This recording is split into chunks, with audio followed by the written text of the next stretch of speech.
Hi అండి. మనం ఈరోజు ఎండు చేప, వంకాయ, మామిడికాయ పులుసు పెట్టుకుందామండి. చూసేయండి.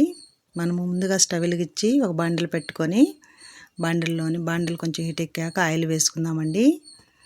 ఆయిల్ హీట్ ఎక్కనిచ్చి మనము ఒక పచ్చిమిర్చిని పోపు దినుసులను తీసుకొని వేసుకుందామండి. ఈ పోపు దినుసులు బాగా చిటపటలాడాక మనం పచ్చిమిర్చిని వేసుకుందాము. ఒక్క పచ్చిమిర్చి చాలండి. 2 చిలికలుగా చేసి వేసుకుంటే స్మెల్ బాగుంటుందండి. తినడానికి పులుసుల్లో చాలా బాగుంటుందండి. ఒక పచ్చిమిర్చి యాడ్ చేసుకుంటే మనము ఈ పచ్చిమిర్చి పోపు దినుసులు బాగా వేగాయండి. ఇప్పుడు మనము ఉల్లిపాయలను తీసుకొని సన్నగా తరుక్కొని ఉల్లిపాయలు వేసుకుందాము. ఈ ఉల్లిపాయలు కొంచెం బాగా వేగాక కొద్దిగా పసుపును యాడ్ చేసుకుందామండి. ఈ ఉల్లిపాయలు బాగా మగ్గుతున్నాయి. చూడండి, ఉల్లిపాయలు మగ్గాక మనము పసుపును కొద్దిగా యాడ్ చేసుకుందాము.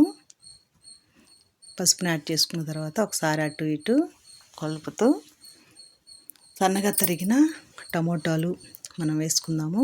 ఈ టమోటాలు వేసుకొని ఒకసారి బాగా కలిపేసి టమోటాలు ఉల్లిపాయలు బాగా మగ్గాక కొంచెం ఉప్పును కూడా యాడ్ చేసుకొని మనం ఒకసారి బాగా కలుపుదామండి. బాగా మగ్గాయి. కొంచెం కరివేపాకును వేసుకుందాము. ఇప్పుడు కరివేపాకు వేసుకుంటే ఎక్కువ మాడదండి, గ్రీన్గా బాగుంటుందండి. అందువల్ల కరివేపాకును మనము యాడ్ చేసుకుందాము. చూడండి, ఇప్పుడు మనము ఒక పావు కేజీ వంకాయలను తీసుకొని కట్ చేసుకొని ఉప్పు నీళ్ళలో వేసుకొని కడిగి పెట్టుకున్నామండి. ఆ వంకాయలు ఇందులో వేసేసుకుందాము.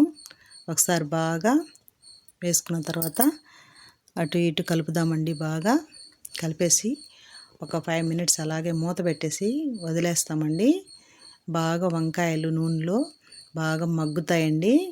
వంకాయలు బాగా మగ్గిపోయేతలకే మనము కొద్దిగా చింతపండును తీసుకొని చూపిస్తాను మీకు. ఇప్పుడు ఆ చింతపండును నానబెట్టుకొని ఈ వంకాయలు మగ్గేలోపు మనం ఆ చింతపండుని జ్యూస్ తీసుకుందామండి.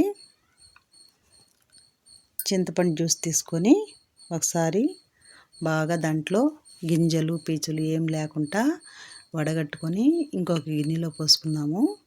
అప్పుడు మనం డైరెక్ట్గా పోసేసుకోవచ్చండి. చింతపండులో ఎక్కువ విసుకుంటుందండి. అందువల్ల మనము శుభ్రంగా దాన్ని వడగట్టుకొని పీచులు గింజలు ఇసుక ఏం లేకుండా తీసి పెట్టుకోవాలి. వేరే గిన్నెలో తీసి పెట్టుకోవాలండి మనము. ఇప్పుడు వంకాయలు బాగా మగ్గిపోయండి. ఇప్పుడు మనము కారాన్ని యాడ్ చేస్తాము. నాకు 2 స్పూన్లు కారం పడుతుందండి.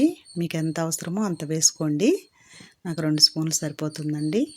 నాకు ఏ కర్రీలైనా 2 స్పూన్లే సరిపోతుందండి.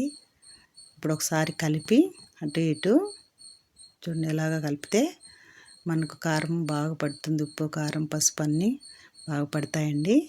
ఇప్పుడు మనము ముందుగా తీసి పెట్టుకున్నటువంటి చింతపండు జ్యూస్ని కూడా ఇందులో పోసేసుకుందామండి. ఇప్పుడు బాగా సరిపోయిందండి. ఇంకా ముద్దగా వచ్చింది కూర.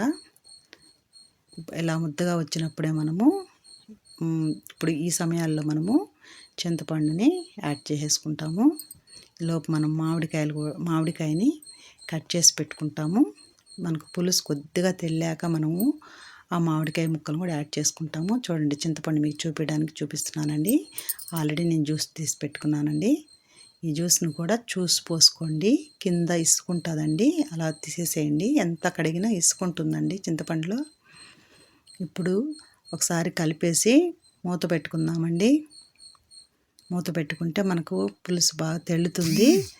ఈ పులుసు తెల్లాక మనకు కొద్దిసేపు అలాగే వదిలేసి తాటా చేప ముక్కలు మీకు ఎన్ని అవసరం అన్నీ కడిగి శుభ్రంగా ఇంకొక స్టవ్ మీద ఇంకొక పాన్ పెట్టుకొని కొంచెం చిటికెడు పసుపు వేసుకొని చూడండి, ఇట్లా వేసుకొని మరీ ఏగనవసరం లేదండి.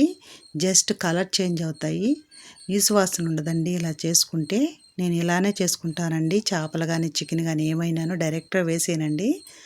ఇలా చేసుకున్నందువల్ల బాగుంటుందండి, కలర్ఫుల్గా ఉంటుంది, ఎంతో కమ్మగా ఉంటుందండి కర్రీస్.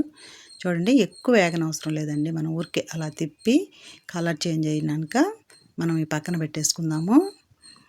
చూడండి, ఇట్లాగా తిప్పేసుకొని పక్కన పెట్టుకుందామండి మనము ఈ స్టవ్ మీద. తర్వాత మనము పులుసును ఆల్రెడీ ఇంకో స్టవ్ మీద పెట్టుకున్నాం కదా. చూడండి, అంత మాత్రం వస్తే చాలండి మనకు ముక్క. ఎక్కువ కాగనవసరం లేదు. ఈ పులుసు ఎంతవరకు వచ్చిందో చూసుకుందాము. పులుసు తెల్లుతుందండి. ఇప్పుడు ఈ పులుసు తీసేసి మనము మామిడికాయని ముందుగా మనము ముక్కలుగా కట్ చేసి పెట్టుకున్నాము. ఇందులోకి ఆ మామిడికాయ ముక్కలను మనం ఇందులో వేసేస్తాము. మామిడికాయ ముక్కలను వేసేసుకొని బాగా కొద్దిసేపు ఉడకనిచ్చి తర్వాత మళ్ళా ఈ యొక్క మనం కట్ చేసి పెట్టుకున్న చేప ముక్కలను కూడా మనము యాడ్ చేసుకుందామండి. ఈ కర్రీ రాగి సంగటిలోకైతే ఎంతో బాగుంటుందండి. మనకు సంగటికి పులుసుకి బాగా అతుక్కుంటుందండి. అప్పుడు పెద్దవాళ్ళు అనేవాళ్ళు సంగటికి పులుసు అంటుకోవాలి అప్పుడే టేస్ట్ అనేసి. అన్నం లేకంటే కూడా రాగి సంగటిలో చాలా బాగుంటుందండి. ఇది మా అమ్మ అప్పట్లో ఎక్కువ పులుసులే చేసేవాళ్ళు. ఆ పులుసులతో ఎంత బాగా కమ్మగా ఉండేదో. ఇప్పుడు ఏ కూరలు కూడా ఎండు చేప, వంకాయ, మామిడికాయ ఈ పులుసుల్లోకి ఏది కూడా చాటి రాదండి. చామగడ్డ కానీ గోడిచిక్కుడు కానీ ఇలాగా. ఇప్పుడు కొంచెం ఉప్పుని యాడ్ చేసుకోండి. మీకు చాలకపోతే యాడ్ చేసుకోండి. నాకు చాలలేదు, కొంచెం వేసుకున్నాను. ఇప్పుడు ఈ పులుసుని ముద్దగా మనకు చిక్కగా అయిపోతుందండి. చాలా బాగుంటుందండి ఈ పులుసు. నచ్చితే మీరు కూడా ట్రై చేయండి. ట్రై చేసి నచ్చితే జస్ట్ ఒక లైక్ ఇవ్వండి, సపోర్ట్ చేయండి. ప్లీజ్ ఛానల్ని సపోర్ట్ చేయండి, సబ్స్క్రైబర్ చేసుకోండి. మీకు నచ్చితే మీ ఫ్రెండ్స్ అండ్ రిలేషన్షిప్స్కి షేర్ చేయండి. చూడండి, ధనియాల పొడి కొద్దిగా వేసుకుందామండి. ధనియాలు కొద్దిగా మెంతులు వేసి నేను ఆల్రెడీ పొడి చేసి పెట్టుకుంటానండి. ఆ పొడిని ఇలాంటి పులుసుల్లోకి, చేపలు వేసిన పులుసుల్లోకి కానీ తాళింపుల్లోకి కానీ ఏ కర్రీస్లోకి వేసుకున్నా అండి ఆ పొడి కొంచెం వేసుకుంటే చాలండి. స్మెల్ చాలా బాగుంటుందండి. మీరు కూడా ట్రై చేయండి. ఎంతో బాగుండే ఈ కర్రీని.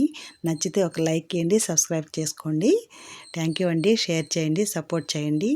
సుధా ఛానల్ని సపోర్ట్ చేయండి.